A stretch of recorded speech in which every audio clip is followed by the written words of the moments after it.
So now we are going into a completely different section actually. I'd like to call upon some more stalwarts into the room onto the dais. I would like the audios to be played, please.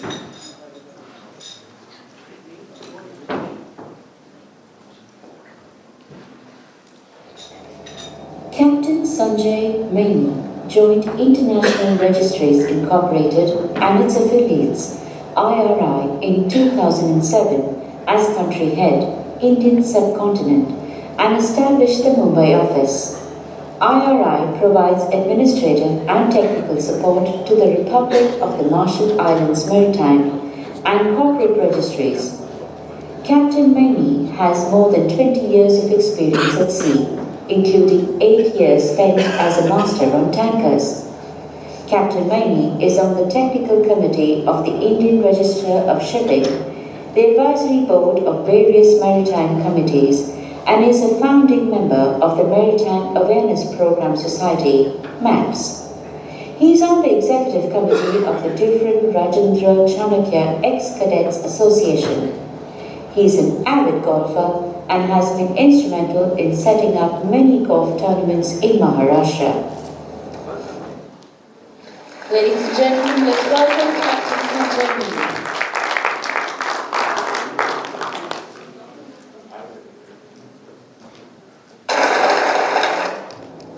Captain Deepak is the COO of Elegant Marine Services, which is the crewing wing of Fleet Management Limited, a Caravel Group company. He has been involved in marine HR since 2005 and has worked with some of the largest ship management companies in the world. Captain Deepak sailed for 17 years, starting his sailing career with Larsen & Toubro Shipping. He is an active member of the Company of Master Mariners of India and is on the governing council of Training Ship Brahman. Ladies and gentlemen, Captain Deepak Korea. Yes, Captain Deepak Korea couldn't actually be stuck up in office. That's why he couldn't be here with us. But we will continue with our presentations on stage.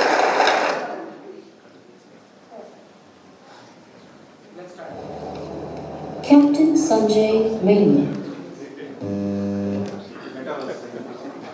I'd also like to call upon Captain Arun Mehta, Managing Director, Thome India Private Limited, to please come up on stage and join us for this chat.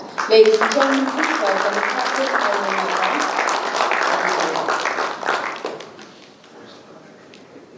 Also like to call upon Francesco Gargiulo, Chief Executive Officer, International Maritime Employers Council. Thank you, Francesco. Thank you for joining us.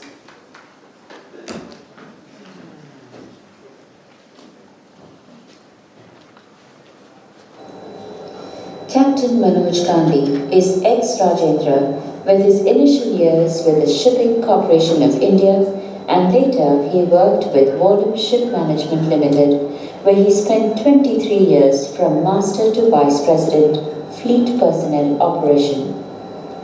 He is associated with Seaspan for the last 10 years and is presently the Director of Fleet Personnel at Seaspan Crew Management Limited, Vancouver, and General Manager of Seaspan Crew Management India Private Limited.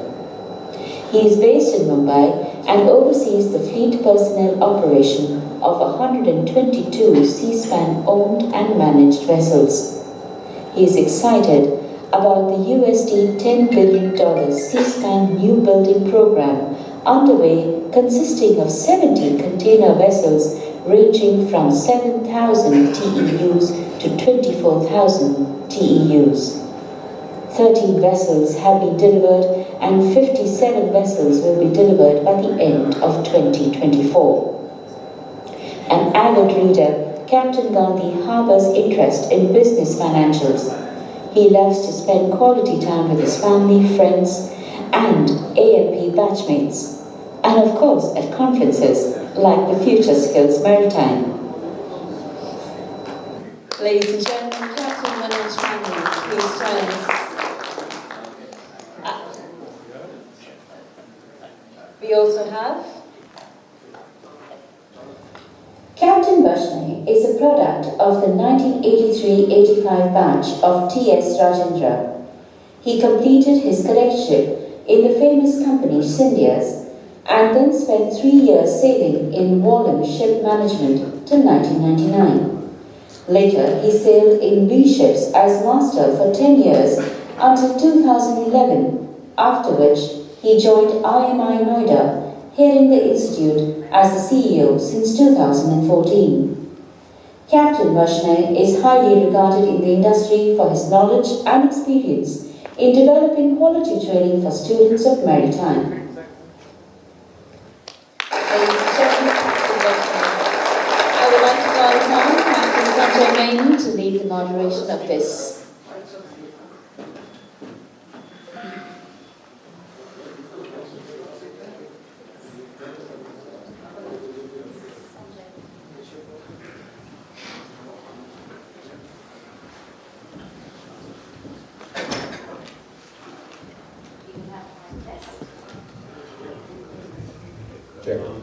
Test. Good evening, ladies and gentlemen.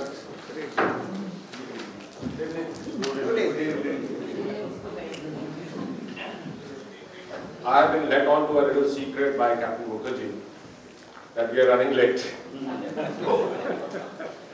So, the session that was going to be for 45 minutes, I'm going to just finish it now, say thank you, and we can just go on. Do you want to do that? No, we will not let you do that. Okay. Thank you, Captain Mukherjee, for hosting this event. This is the first time I'm attending it. Is it the first time that you're organizing it? No. Okay. We are first time we are having you. Okay. You're going to regret it. Now, I'm very fond of talking, as you can make out, and you can see my notes. These are my opening remarks. But, now that he's already had me here and I want to be invited again, I'm going to limit it to just one paragraph. First of all, let me welcome the learned speakers, our panelists. All of you know who they are. They didn't need that big of introduction. What we're going to talk about today is innovation and key trends that will impact the future of the maritime industry. Now, this is a very interesting topic. All of you are going to love this. Yes? Yeah. Yes. Especially the cadets. Because all of us who are sitting here in this room, apart from the cadets, have done the sailing part. And all this is going to actually affect the sailing, which these young cadets are going to be experiencing very shortly. Innovation is primarily a positive change. It is a way of doing the same thing in a newer method. It is always not very good. I mean, I'm going to be very honest with you. But whether it is good or bad, whether it affects the industry in a negative or a positive fashion, is only dictated by the mindsets of the people who actually implement it. I'm not going to go deep into it. That's why we have them here. But there was one very common saying, I think everyone knows about this, that the only constant in life is change. This is attributed to a Greek philosopher. His name was Mr. Let me just pronounce it correctly, Mr. Heraclitus. Change. As we sit here, all of our bodies are undergoing a change right now. Your cells are changing right now. And they will keep on changing till you die. As far as shipping is concerned, one thing will never change. And that is, shipping will always be about carrying cargo. That will never change. But the how and why of it will continuously change, as it has changed from times immemorial. You agree with me? So that is why it's very interesting. It's a vast topic. That is why we have 2 sessions of this, one now and one tomorrow. Thankfully, I'm not doing so you will be scared of me tomorrow. That's another namesake is going to do it. I also have seen a hoarding in a country not many years ago, I think about 10, 12, 13, 14 years ago, and it said, 20 years of progress without change. It said this exactly, middle of a highway when I was transiting that place, and it said 20 years of progress without change. When my wife is unhappy with my way, she also says, you have not changed at all. And with that, I'm going to ask and get this session started. Gentlemen, we only have 5 minutes, 1 minute each. But I would like to make this session, whatever time we have, interactive. Please ask relevant questions to our panelists so that we can all go away from this a little wiser, and when we are actually getting wise after, during the entertainment, when we actually think we are getting wiser and wiser, maybe we will be wiser. And we have a lot of things to talk about. So with this, may I ask Captain Arun Mehta to please start the proceedings. All right, thank you, sir. Thank you. And I think we are standing between you and the evening now. So apologies for that. We'll try to keep it short. I don't know, the initial brief has been shortened by, I think, 1/5 or something, Shaukat, as I understand it. But I think I don't need more than 1.5 minutes on this. Because one of the things, I think, we've been talking about technology, changing trends, innovation, coming into the industry. I think this is not something new. The one big thing which has changed is the rate at which it is now starting to pour in. And it's like under a waterfall now, and then you are just a deluge. It's a constant change on a daily basis. And what we are looking at from a skills perspective the idea was to look at and say, what I'm going to talk about is about the fact that what are the skill sets which are required to step ashore from a seagoing career. So for the cadets, maybe by the time you come to this whole paradigm might shift again. But you can listen on this. But the fact of the matter is that at the same time, we need to look at also the fact is that, and I want to build a continuum. I want to actually do a paradigm shift in the thought process over here. Is that instead, there's always been a path ashore from the sea life. But it has been a very stringent, rigid, and a very specific one. There are only specific roles in which you could move ashore. There were only specific tasks which were available to seafarers to do traditionally. Yeah? And that thing, if we really want, that has also resulted in, along with the fact that the new generation today is trying to look at shipping in a light that it is 7 years, 10 years down the line. What do I do with this? What do I do with this career? The newer generation is not looking at career as a one-time singularity of choice. They are looking at a multi-pluralistic sort of multi-path approach where every 5 years they can sort of reinvent themselves and see whether this particular career suits me still or not, or me, her, him, anyone. And in that kind of an environment where change is, like you said, is a complete constant today, and we are way behind the curve when we look at, and we are not congruent with and not coherent with the expectations and the aspirations of the youth today. No wonder we are not being able to attract seafarers to the profession. Now, if we look at seafaring as a continuum which allows us, because of the skill sets we develop, or it allows us the ability to have a skill set which develops, which can enable a person to be able to be absorbed after that 10 years and give them a plethora of choices, or 10 or 15 or 7 years, whatever, plethora of choices to step ashore, not only in the traditional roles, but into a wide variety of roles which this industry is going to be exposed to. We are talking about, we heard about decarbonization. I call them the 3 Ds, digitalization, decarbonization, and diversity. And this free itself as the industry moves into these and starts embracing this and starts trying to work around its way around ESG goals and things like that. The constant change nature when we're looking at diversity, when we're looking at diversity, we're also talking about the fact is we are generally talking about gender diversity. What we're not looking at is age diversity. 40% of the seafarers are going to be Gen A, Gen Z by the time 2030, 2040 comes around, in the next decade, at the turn of the next decade. And we need to take that into account. So there's going to be a plethora of opportunities which will open. The seafarer of today will not be what is the seafarer of tomorrow. That's the requirement today of the skill set.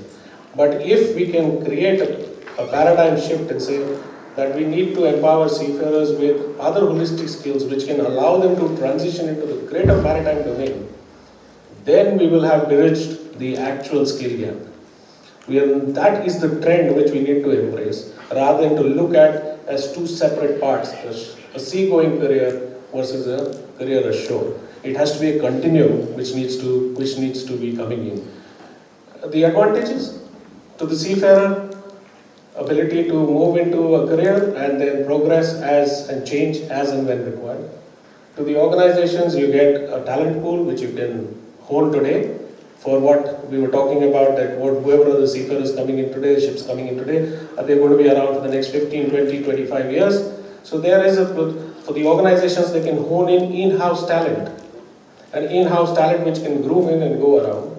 And for the industry per se, I don't see, if the choice is given to the youth today of adapting or of getting into a career which can actually allow you to move around within the broader domain of maritime and beyond, then why would they not be willing to take this on? If it is a dead-end career at the end of 10 years, where 80% of the people don't know how to step ashore and do something else, then that is not at all congruent with what is the expectation of the new generation of the youth. And I think that is a paradigm shift we need to have in our approach to what should be future skills. And I think if that, and so I think what Dr. is talking about, future skills in maritime, I think it's a very opportune time for us to think about this and move in that particular direction.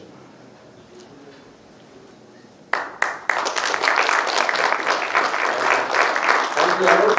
I think I can think of many questions to ask him, but I'm not going to do that. I'm going to leave it to you. I'm going to go and ask any one of you or two of you, maximum 2 questions, so that his talk is very fresh in your mind. If I leave it till the end speaker, you'll probably have forgotten what I said. So if you have any questions, please. Nobody? Oh, you're very clear in advance. I have a question for you. I think we can put the questions later because they will take some time to do the questions also. Okay, we'll come. But I have a question for him. Why do we need the seafarers to step ashore? Why can't they just be seafarers, continue sailing, have all that experience that they gain? You know, today the seafarers, when they're 10 years, 5 years at sea, they're looking to step ashore. Now, if we give them tools to actually step ashore, they will start stepping ashore after 3 or 4 years. In our times, I sailed for 24 years. Even, I think most of us. Why should we need to step ashore? What is there ashore? Why can't we continue to be taught to be proper sailors? And I know sailors who are 68, 70 and they're still sailing. Look at the experience that they gain and they're keeping it at sea. And if these people start stepping ashore, they're taking away that experience and bringing it ashore, and those ashore actually don't contribute to what happens at sea. So what do you think about that? It's a very interesting question, and I think there are. I would make 2 points on that. One point is that, or 3 actually. One point is that there is a generational shift in what the new generation is expecting. They are not, like I said, they're not looking at a singularity of a career choice, and this is not just limited to shipping or maritime. This is, if you look around, it is across the board with the youth. And that is, and the reason why that is there probably is because the world is changing, like we said, at such a rapid pace now that if they continue to do, they'll just be left behind. So there is a need, there is an inherent tectonic need underneath for that. The second thing I think is there is definitely going to be, like you said, some brain drain which is going to happen. But I have a good sense of feeling that there is also going to be a suction pull vacuum. There's going to be a vacuum created which is going to allow, provided we do it correctly. The last point which is there about having people continue to stay on board, I think even if you look today, okay, if you look at a senior master or a senior chief engineer or even a mate, they want to do one contract in a year, 5 months, 4 months. So I think there has to be a choice built in. And once you have this, it will be a continuum. It is not going to be that the paradigm is not going to be you're on ship or ashore. It's going to be a continuum. So you can back and forth circling and out of this if you want. So it allows for a choice, I think. Thank you very much, Arun. We'll move forward. May I ask Captain Varshney to now share his thoughts. He's from the training background. And let's get trained before we ask the employers. Yeah. Thank you, Sanjay. Thank you very much. So, I've been associated with pre-sea training since 2001. I think each one of the stalwarts present here has been a cadet at the beginning of his career. So that's how important the pre-sea training is. It's the cornerstone of shipping. A cadet is the cornerstone of shipping.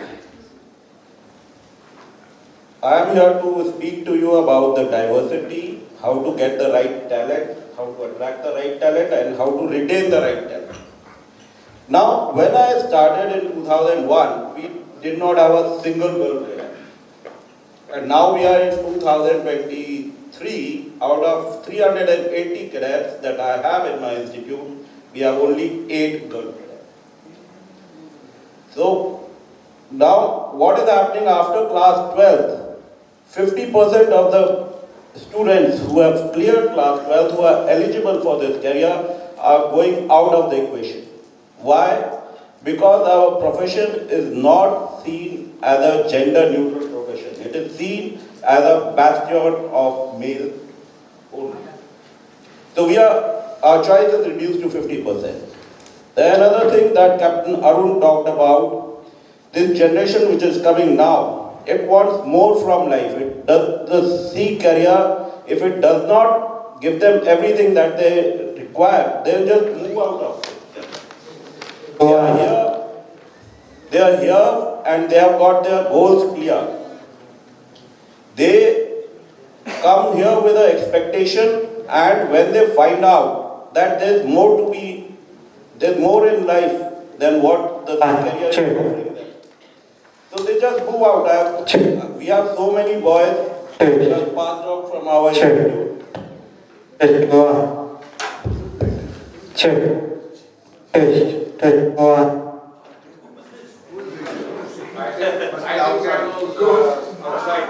Those guys were testing the thing. We just want you there. So these boys who are joining now, they are very tech savvy and they understand technology. The technology that you're talking about, the technology itself is going to be tried and tested. And only the user-friendly technology, which is easier to use, is going to stay. Now these boys, what happens? They come into this profession expecting a few things which they have already set there, which is put in their mind.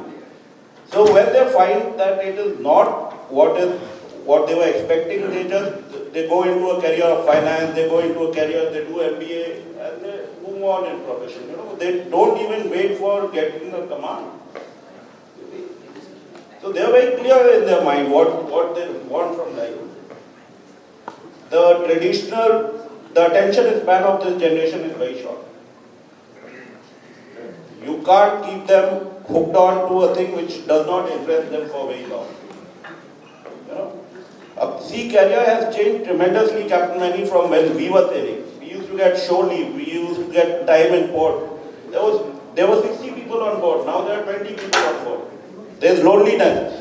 One of the girl cadets wrote back to us, being a single girl on board is a very formidable thing. It's a very challenging task.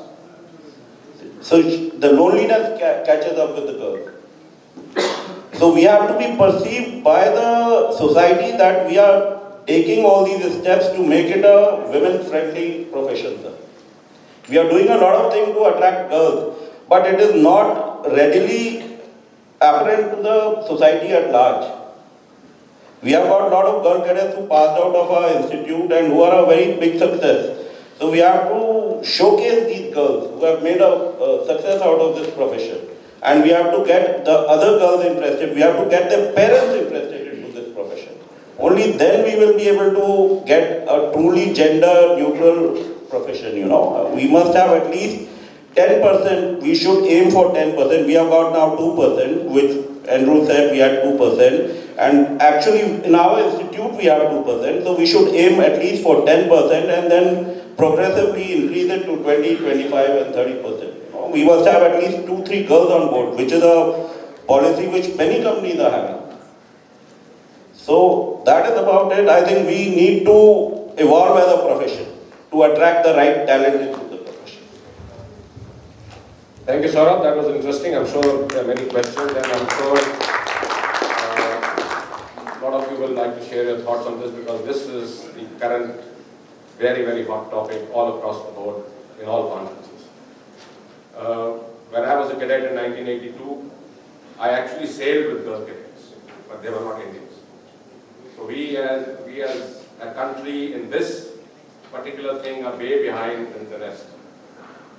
And I'm sure I have a lot of questions and I would have liked to ask that to a girl cadet, but I think she's already gone.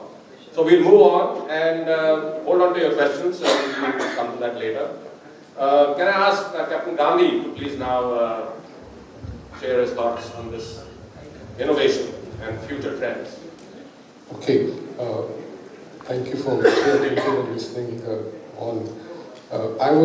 My audience is going to be more as the digital ones who are listening to us, to be the seafarers. In the future skills, everywhere, any industry, you have to keep on improving on it, keep on learning what's coming new. And that's what we as we do a show, they should keep on building on it. Like now we have the EXSI, we have this CII, these are energy efficiency existing system index or the carbon intensive index. Now these are the new regulations that have come in. There would be company courses on it. There would be information on the internet on it. Get yourself ready for it so that when you go on board, you are aware about the compliance issues that are there with it. So these are the things that you have to look at. Now, if I just explain to you these, it has been touched by so many people on the dais and who have spoken about it. Now, this is a major shift. IMO wants you to reduce 40% of your emission, carbon emission, by 2030. How many years are left? 7 years. And to do that, there is a lot of work being done. Are the seafarers aware about it? Are the general public aware about it? No. Now, the ships have to be modified. The bulbous bows have been changed. The propellers have been made more efficient. The paint is being changed so that you can comply with the formula that is there, which is the deadweight, the BHP and the speed. So they have a component, and it is from A to E. If you fall in E or D, you have to come to C by 3 years. And if you don't come, your ship cannot trade anymore. That's the implication. Now, these are the things that people should be aware of. You should educate yourself. Each company will be having courses on it. Go through it. Be available for it. And go ahead and do it. Similarly, the alternate fuels that are coming. we have gone into dual fuel LNG. We've got 25 ships on the build. The first one has just come out. The courses are available in India. IGF, basic, advanced. You have to sail for 1 month. The companies are aiming for that on an LNG vessel. You have to do all bunkering. People who are dealing with this, that's the senior management on board the ship, have to have the certifications. So, come forward. Get the skill sets. It will only enhance your career in shipping. And there's no need to go ashore. You can make a beautiful career on board the ships. Exactly, it is. You can make a beautiful career on board the ship. The contract periods are short. When we sailed, it was 9 months. It's 4 months. You have broadband on board the ships. We have gone in, you're going to have satellites moving around this thing. Broadband connectivity will go similar to what is on shore. That's what would be the broadband connectivity. So that's what we should look at. We should look at what each owner builds a ship over and above the standard that is there. Safety standards are there. So when you go on a ship, check what are the additional features that are available. Get yourself familiar with that. I give an example. We, on our ships, we have our firefighting equipment is far ahead of what is the regulation. We have on board equipment which can pierce a container on the 4th tier and flood a container instead of just doing water cooling. So, use this, implement it, practical training, do it. Similarly, carriage of, you've got EV now, that's electric vessels, electric vehicles, or lithium batteries. Our suggestions to our recommendations are far higher than what IMDG requirements are, because we know what the threat is. So these are the things. Similarly, also for a lashing of containers, we go far beyond the class requirements. We just lost, after 13 years, 2 containers now. We never lost containers because of that. So these are the things that you should look at, and move on with this career. This is one of the best careers possible. You should not think about changing at this career. It gives you flexibility of time ashore. It's quality time ashore you get when you're sailing. And now with this connectivity, you can be in touch with your near and dear ones on a daily basis. I can continue long and long, but I'll stop here. Thank you, Manoj. I understand where you're coming from. I'm sure the audience also is preparing a question for you. We will move on to our last but not the least panelist, Mr. Francesco from IMEC. Before you give your thought, Francesco, can you just tell us a little bit about IMEC? I'm sure a lot of people know about IMEC, but a lot of people don't. So this is basically for the cadets. And for the seafarers also. Yeah, the seafarers. Are there any seafarers here apart from the cadets? Yes, 50% are seafarers. No, there are only 2% left now. Rest them. So I'm only talking to them. This is very important that you hear what he has to say. And I'm going to ask you a question at the end. Okay? I'm not going to let you ask me a question or them. I'm going to ask you a question. So keep awake. Okay? Don't think about your girlfriends. Okay? Francesco, please. Thank you. Thank you for having me. Sorry for my voice. The air conditioning is starting to get to my voice. IMEC. How do I define IMEC in a couple of words to be brief? We are sustainability champions. That's what we like to think of ourselves as. What do we do? Our core business is collective bargaining. So we negotiate fair terms and conditions of employment for seafarers around the world with ITF affiliate unions. So the agreements we negotiate are deemed to be fair and equitable by the Global Federation of Seafarers. Is that all we do? Actually, it isn't. Sustainability for us is not just about the agreements we negotiate and making sure that seafarers are looked after and employed on fair conditions, but we also look at the future, and this is where I'm happy to be sitting in this particular panel, because one of the things that we pride ourselves on is we actually are involved, and I mean hands-on involved, with the creation of the workforce of the future. We run cadet programs, and I use the plural, and I can use it for the first time because in the past we've been associated with a cadet program in the Philippines, which produces in the region of 200 to 250 graduates every year who join the fleet of our members. I should have pointed out that IMEC is an association. We are the International Maritime Employers Council, so we represent employers in the maritime sector around the world. We have around 270 companies that are our members, and they're the who's who of shipping. Many of them are in this room, but we literally represent the great majority of all employers at sea.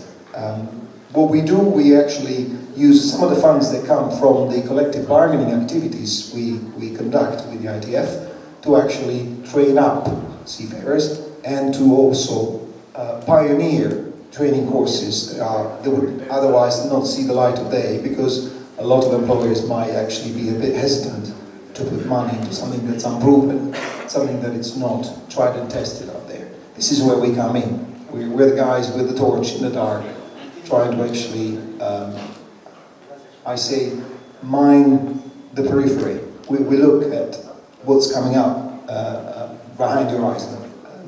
So, having said all this, one of the big things that we're doing this week, that's one of the reasons that I'm here, apart from obviously being here at FMS, is we're looking to launch a cadet program in India, which will be involving a number of maritime training institutions here in the country. So we're going to be visiting a few of them. We're going to be doing a bit of a whistle-stop tour over the next 7 to 10 days. We're also introducing something similar in South Africa. We're looking at a number of manpower supply countries that are either established like India is, or we think have potential to become established going forward. Now, as far as us looking ahead, looking at trends, looking at innovation and technology, what that means for the skills of this future seafarers we're looking to train up, I agree. There are challenges when it comes to them looking at this as a full life career. And we know that jobs for life no longer exist and people want change. So I completely agree that we need to be able to provide these cadets with the opportunities that they need to look at this as a full life. And so they also need change. We do need to look at the other 50%. That's absolutely 100% something we're already doing. In fact, one of the main reasons for us going to South Africa is because we're aware that in South Africa, students at Maritime College are around 40% female in some cases, in fact in most cases. So for us, the answer to diversity and the lack of diversity in our industry comes also looking at countries that are already doing this and actually trying to increase those numbers exponentially, in fact. And of course, new fuels. New fuels were clearly one of the biggest challenges out there, because new fuels means new engines. It means new technology that engineers in particular are going to have to deal with.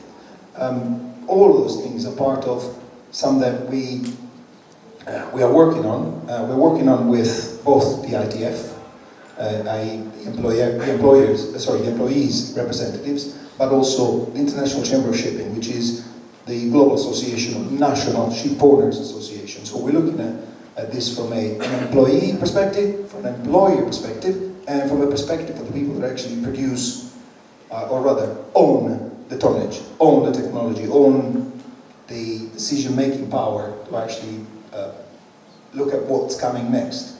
Have they missed anything? I mean, there's all sorts of challenges out there. What would I add? Personally, I'd say, and I'd like to give it a more positive spin, I'd say that one of the things that's missing from this picture is automation, and automation is not necessarily a negative thing when it comes to the people skills, and in fact the lack of attractiveness as it is perceived sometimes by this industry. For me, automation is actually the key to making this industry more sustainable. And again, that word sustainability keeps coming back in anything we do as far as IMEC is concerned. Because in my eyes, you know, BIMCO and ISF, or ICS in its new version, keep telling us that we have a shortage of officers, and we're going to have a massive shortage of officers there, and massive shortage of skills there, and so on and so forth. In my eyes, the future looks like semi-automation, i.e.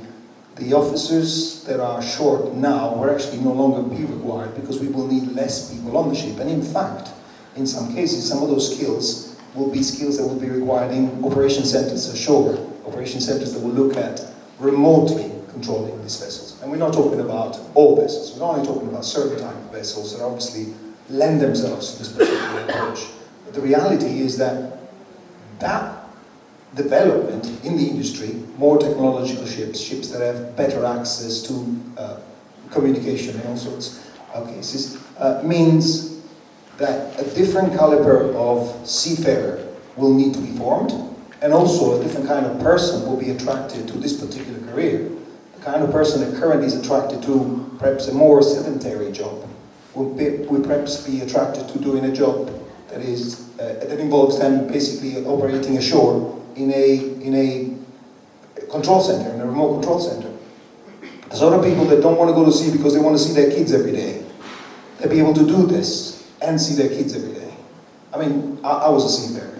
Why did I come ashore? I was loving my life as a seafarer, particularly on cruise ships. It was perhaps a little bit better than most of the ships. But the reason I came ashore is because I wanted to have kids and I wanted to be there for them when they grew up. So I've got 3 boys, and I made sure that I spend as much time as I can, I'm not traveling to India and the Philippines, with them. This is the sort of opportunity that society and the new generations are looking for, which actually automation can give them, and it can allow us to make sure we have the manpower, qualified manpower we need. So what will it need? It will need us to implement a seismic shift in terms of how we do training, because the skills that you need to run a ship today are going to be obsolete by the time people that start college today come out and become officers. And that's what we need to think about. We're working with the tonnage owners on basically making sure we put things in place so that there is a just transition, a transition from where we are now to where we need to be in 5 years, in 10 years' time. And those are the sort of things that we're trying to focus on. I could go on forever. I realize I've got the graveyard shift and I'm in between you and dinner, so perhaps I'll stop here. Yeah? Thank you very much, Francesco. I think that was very nice. Okay, before I ask the cadets a question, the floor is open for you to ask the panelists a question. Anybody? I mean, yes, sir. Ruchan. Thank you, sir. So address it to one person. I can't. It's a joint question to everybody. Okay. All right. Because we spoke about training, and then we came to why seafarers are leaving, sailing. And I want to get to where training is concerned, and then you spoke about CII and EEXI and EEBI, and how we need to get trained, or the seafarers need to get trained. I think it's imperative, whether it is decarbonization or whether it is technology, that while we tell them that you need to know this, it's important to tell them that you don't need to know so many other things. Because I don't see how a chap going on board is going to make any difference in his daily nuances of the trade on board by knowing the history of EEXI and from the 90s to 2008 baseline. By the time he reaches 2018, he is ready to look for an alternative career. I mean, what do you expect him to do? You have the program of class. You are getting your CII rating on a daily basis. You have no right to plan the cargo. the cargo planning, the voyages, everything is being done by the office, or if you are going to change your propulsion, it's going to be decided by the manager. What is the question? So the question is, it's not a question, it's rather a point, as to, it is important if we want people to keep sailing and loving the life out at sea, we need to tell them what they don't need to know. Yes, it's great to know that what we are doing. We only emit 1.5 or 2%, correct me if I'm wrong, sir, of the greenhouse gases, where shipping is the cleanest mode of transport. So we need to tell them what we don't need to know, but if you know it, it's fantastic. The same with technology. We don't need to know DDoS or the data logger or a man in the middle attack. Okay, I get the point. Anybody wants to respond to that? I can just say that, you have to record your energy efficiency on board the ship. Yes. So for that, they have to have knowledge. And that's where my this thing came, that you have to have an idea what is happening on this thing. Yeah. So that's what was. Basically, he's telling you what the cadets don't need to know.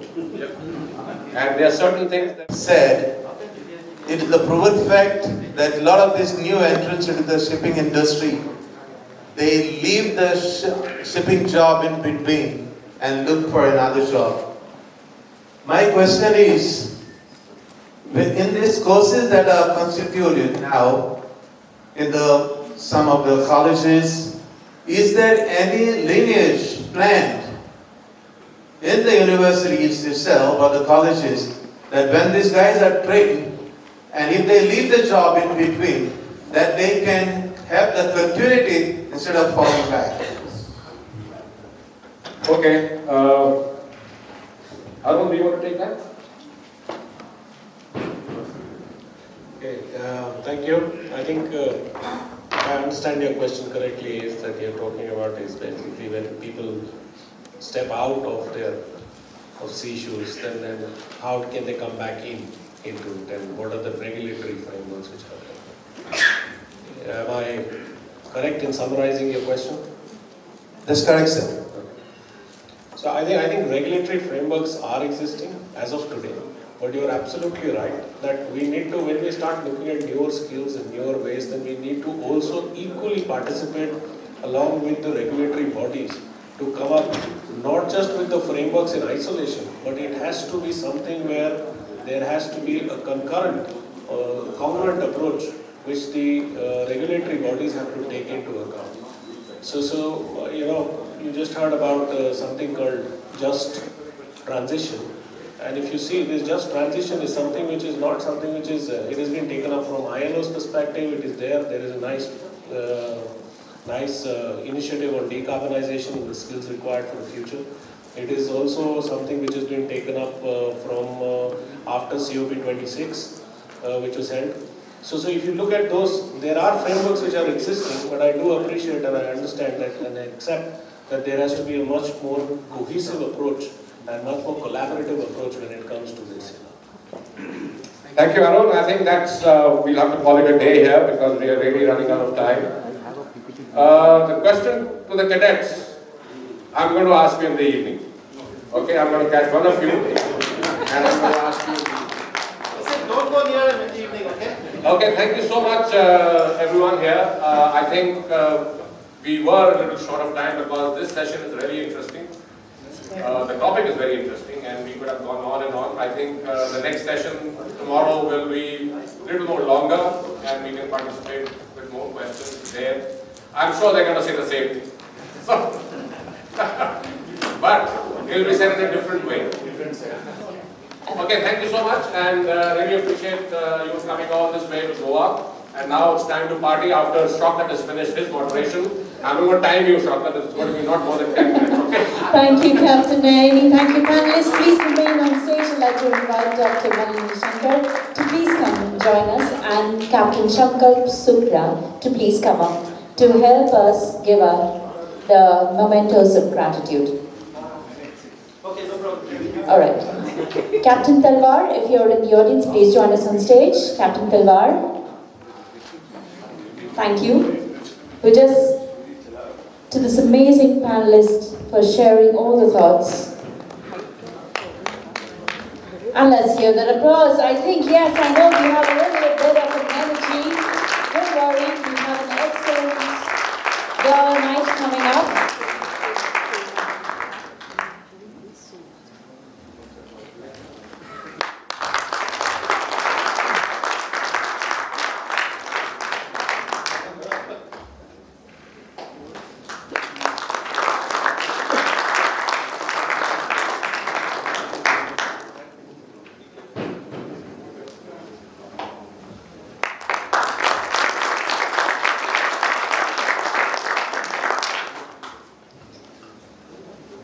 Well, I think that's that. Yes, this is one person, Captain. Thank you so much. Thank you, Dr. Malini Shankar. Thank you, Captain Talwar. And thank you to the team.